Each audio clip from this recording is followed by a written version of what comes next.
বিসর্জনের সময় যেন ঐক্যবদ্ধ থাকে। তৃণমূলের প্রতিষ্ঠা দিবসে সুপ্রিমোর বার্তা প্রসঙ্গে খোঁচা বিজেপির মুখপাত্র শ্রমিক ভট্টাচার্যের।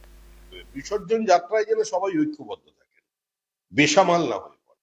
যে বিসর্জনের যখন যাত্রা হয় না, তখন তার মধ্যে অনেক উচ্ছৃঙ্খল হয়ে যায়, অনেকে দেখা যাচ্ছে বেরিয়ে চলে যায়। তো এটার জন্য না হয় সংঘবদ্ধ ভাবে ধীরে ধীরে ওই ফিরাদ হাকিম যেটা তৈরি করেছেন, কি গঙ্গা আরতি, ওইখানেই চলে যাবে। আরে তৃণমূল কোনো রাজনৈতিক দল কিনা, এটা নিয়ে গবেষণা হবে, বিভিন্ন বিশ্ববিদ্যালয়ে পিএইচডি করবে ভবিষ্যতের ছাত্রছাত্রী।